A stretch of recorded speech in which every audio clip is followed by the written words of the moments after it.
Fala galera, beleza? Aqui é o Marcos e vocês estão no canal Versículo por Versículo, o canal onde a gente fala curiosidades e coisas interessantes sobre aquele versículo, daquele capítulo, daquela leitura que você tanto tem interesse.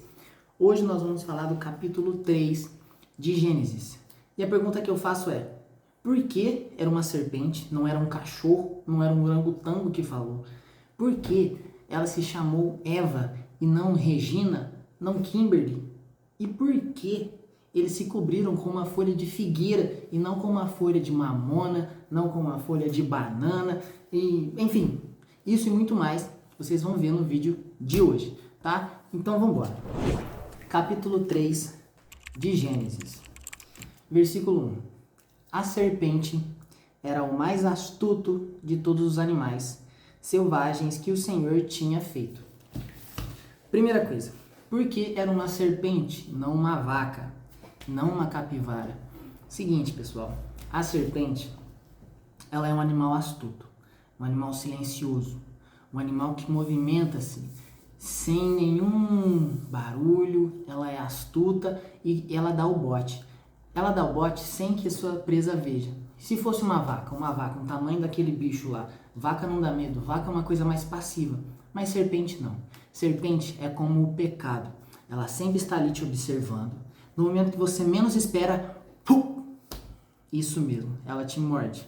Morde, bica, sei lá, pica, ela te pica.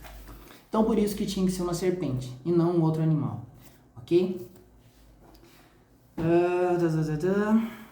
E a serpente disse à mulher: é verdade que Deus vos disse, não comais de nenhuma árvore do jardim? Galera, uma serpente tá falando. Algo de errado não tá certo nessa história, né? E assim, em algumas passagens da Bíblia, alguns animais falam, assim como na jumenta de Balaão, lá em Números, assim como a sarça ardente, lógico, não é um animal, mas a sarça ardente lá com Moisés, ela falou. Existe também aquela parte, esses dois é quando Deus usa os animais, né? Ou a sarça ardente, né? E tem também lá em Lucas, quando os diabos entraram nos porcos e os porcos pularam do desfiladeiro, né? Pularam da cordilheira lá e tal. Então na Bíblia acontece muitas coisas assim, que animais falam, e então pode-se subentender que não é uma serpente falando quack, quack, quack, quack, quack, mas pode ser uma, sabe aquela vozinha que você ouve na sua cabeça de vez em quando, que você sabe quem que é? Então essa vozinha, então tem essas duas interpretações, ou a cobra quack, quack, quack, quack, quack, falou, ou a vozinha na cabeça de Eva estava lá. Essas são as duas possíveis interpretações. Vamos lá. E aí, lá no versículo 5, a cobra fala: Deus sabe, né, que no dia em que comerdes da árvore, vossos olhos se abrirão, e vós sereis como deuses, conhecedores do bem e do mal. Por que a cobra usou essa tentação deles serem deuses? Por que a cobra não ofereceu R$1 milhão, um carro 0 km ou uma casa minha vida para eles? Por quê? Pensa, Adão e Eva tinham tudo no Éden, tinham tudo no jardim: comida, comida, moradia, saúde, tudo. Só que tinha uma coisa: eles eram totalmente dependentes de Deus. Eles tinham tudo, mas eram dependentes a Deus. E foi por isso que a serpente fez essa tentação. Vocês vão ser como ele, vocês vão se desvencilhar deles, não vai precisar ficar dependendo dele, ficar pedindo bênção toda hora e tal. Então por isso que ela falou essa questão de ser Deus. Seguindo, versículo 6. A mulher viu que o fruto era bom, colheu o fruto, comeu dele e o deu a seu marido, a seu lado, que também comeu.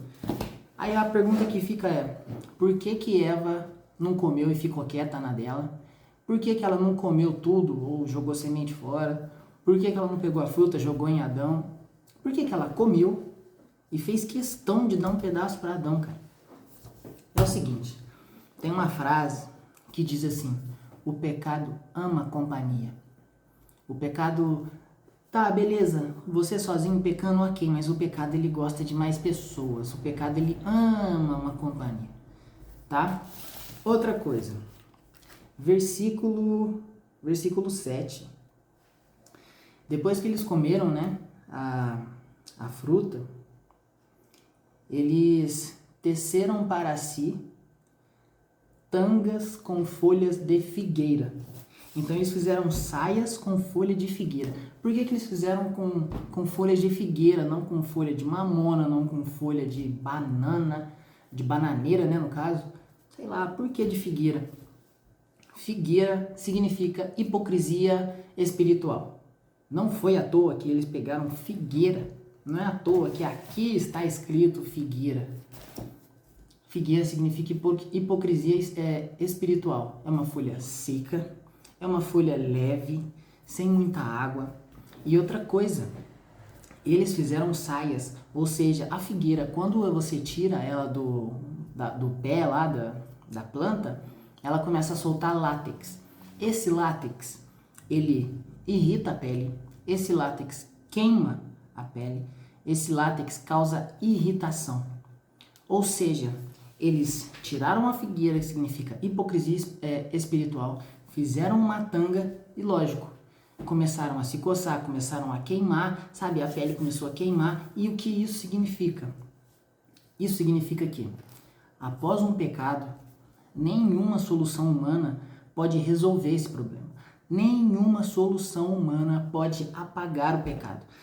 Ao contrário, só piora. Então, depois que eles pecaram e ainda fizeram esse negócio com a figueira, só pioraram o caso. Tanto que depois vocês vão ver aqui ainda que Deus vestiu eles com pele de animal. Mas isso eu vou ler e daqui a pouco vocês vão ver. Então essa daí da figueira, versículo 9. Mas o Senhor Deus chamou Adão e perguntou. Então percebe, o Senhor estava no jardim e estava procurando por Adão. Adão, por que ele não estava procurando por Eva? Pela aquela danada daquela serpente? Por quê? Adão era o responsável pela, como é que eu posso dizer? Pela promessa. O Adão era responsável. Deus falou com Adão, ó, você não vai comer daquela parada lá não, meu cara. Se você comer, o pau vai quebrar. E aí Adão, ele falou pra Eva, ô Eva, é o seguinte, não pode comer aquele negócio lá não. Se comer vai dar ruim. Então é por isso que o Senhor estava procurando Adão, estava procurando o gerente da parada. Falou assim, cadê o gerente? Quem que é o gerente disso aqui? E aí, Adão, cadê você? Entendeu? Então tá explicado. Aí outra coisa, por que a serpente foi atrás de Eva e não atrás de Adão?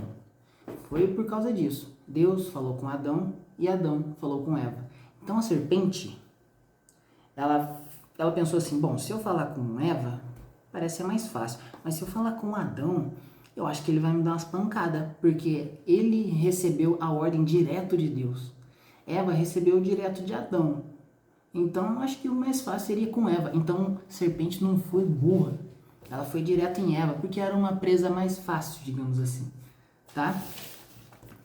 Então, continuando. E aí, né, Deus fez aquela pergunta, onde estavas? Por que comeu? Papapá, papapá. E aí o Senhor falou, né, na verdade, o homem respondeu, Adão respondeu. A culpa é desta mulher que me deste por companheira. Foi ela que me fez provar do fruto da árvore e eu comi. Nesse caso, Adão já está jogando a culpa. Então começa aqui, nessa parte da Bíblia, em que começa essa terceirização da culpa. Adão, ele fez a cagada dele lá, fez a bagunça, comeu o fruto que não devia e já estava começando a culpar todo mundo. Eva e até Deus. Então ele falou assim, a culpa é dessa mulher aí, maluca, essa descabeceada aí que você me deu. Que você me deu, Deus. Essa culpa é tua também, não é só dela, essa culpa também é tua, Deus, você que me deu ela. Então aí já começa um dos primeiros resultados do pecado, a separação, a culpa, jogar a culpa em todo mundo, já começa aí o desenrolar dos pecados. E aí continua, lá no versículo 15, porém inimizade entre ti e a mulher, entre tua descendência e a dela. Esta te ferirá a cabeça, e tu lhe ferirás o calcanhar. Porque no meio do papo, no meio do rolê, Deus fala isso. Ah, eu vou pisar, ela vai pisar na tua cabeça e você vai ferir o calcanhar dela. Por que Deus falou isso? Galera, é um negócio muito interessante. Quando fala que a cobra ferirá o calcanhar, é na paixão de Cristo. Quando Deus morre, a cobra fere a Deus, fere a Jesus quando ele morre. Mas Deus, Jesus, ele pisa na cabeça da serpente quando ele ressuscita. Então sim, a cobra machucou Deus? Pô, cara, machucou. Sangrou, mano. Mas eu ressuscitei. E aí, qual é? Quem ganhou nessa parada aí? Entendeu? Então essa é a explicação. Então já estava falando da paixão de Cristo, já estava falando da ressurreição de Cristo, nesse terceiro capítulo já. Já uma intertextualidade lá da frente. Continuando. Versículo 20. O homem chamou a sua mulher de Eva. Até então, Adão chamava a mulher como mulher, não chamava como Eva, chamava de mulher. Mulher, sei lá o que, mulher. Só agora, depois do pecado, que Adão começa a chamar ela de Eva. E deu o nome a ela de Eva. Mas eu vou explicar, peraí. Deu o nome de Eva porque ela se tornou mãe de todos os viventes. E o Senhor Deus fez para o homem e sua mulher roupa de pele com as quais os vestiu. Então vamos por parte. Essa primeira parte em que Adão começa a chamar a mulher de Eva. Adão chamou a mulher de Eva, começou a chamar ela de Eva, porque até então eles eram uma só carne. Eles eram, como é que eu posso dizer, tudo que ele fazia, ela fazia, eles estavam sempre juntos ali, sempre amigos, sempre... Não tinha essa divisão, não tinha separação, essa separação que o pecado veio e fez. E porque Eva é o contrário de ave. Ave Maria, Eva, ave, entendeu? Essa parada também. E tem uma segunda coisa. Essa de que Deus fez para o homem e para uma mulher roupas de pele. Lembra que Adão e Eva tinham feito tanguinhas, saias de figueira. Figueira queimava, figueira era uma solução humana. Mas Deus, o que ele quis mostrar com isso? Ele fez vestes de pele, ou seja, um primeiro animal foi morto. Houve um primeiro, entre aspas, assassinato. Teve que derramar sangue para que um pecado fosse encoberto. Então, assim, não foi à toa que Deus fez de pele. Então, Deus, lá no Éden, pegou um animal inocente, matou esse animal inocente, arrancou a pele dele e colocou e cobriu os pecados de Adão e Eva. Uma coisa muito interessante. Então, o que significa? O que essa parte quer dizer? Todo pecado que nós fazemos, não adianta a gente tentar tampar. Só existe uma pessoa que pode tampar, e é Deus. E existe uma forma de tampar, por meio de sangue, por meio de sacrifício. Isso também já mostra lá na frente, quando o Cordeiro de Deus é imolado, quando Deus morre por nossos pecados. Já nesse terceiro capítulo já está falando. Um animal foi morto para cobrir os nossos pecados. E lá na frente também, Deus morreu e cobriu os nossos pecados. É necessário sacrifício para se tampar um pecado. Ok? Prosseguindo. Bora lá. Tendo expulso, versículo 24. Tendo expulso o ser humano, Deus colocou ao oriente do jardim do Éden os querubins.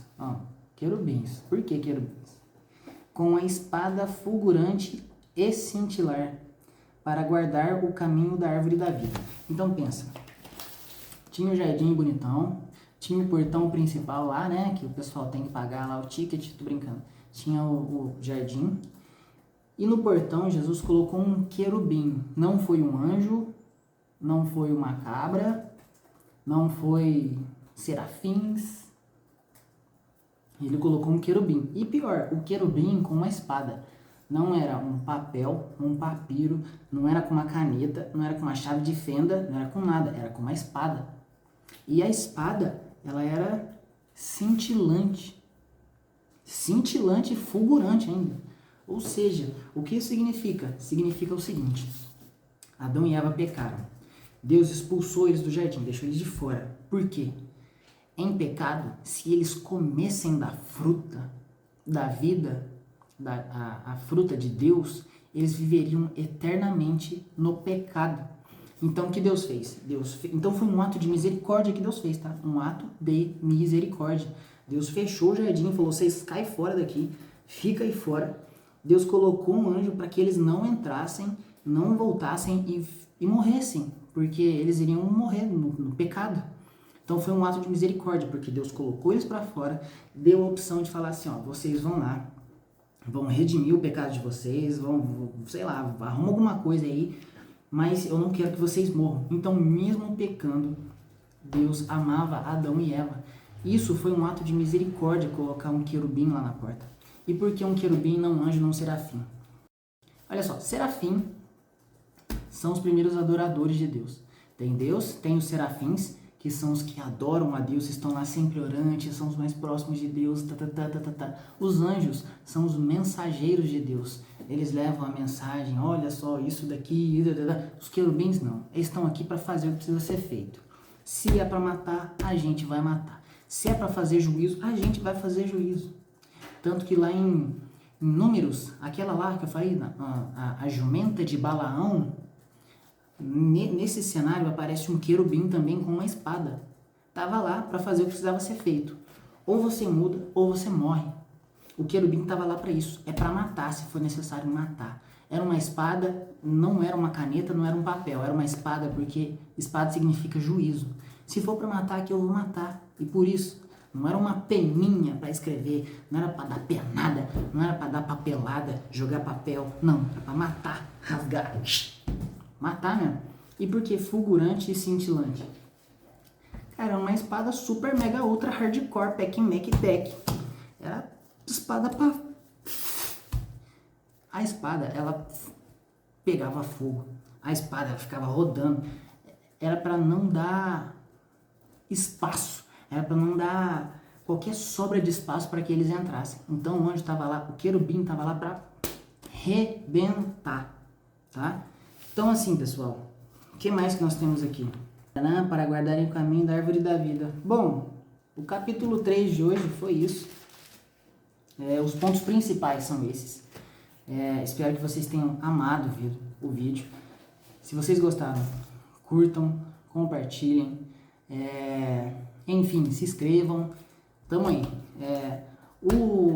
O versículo por versículo, esse canal, ele é feito para isso, para trazer curiosidade, para trazer coisa interessante, intertextualidade, para que você aprofunde na sua fé, cara. O meu intuito principal é que você aproxime-se de Deus, porque eu sei, se você está aqui, é porque você tem questões, você tem dúvidas.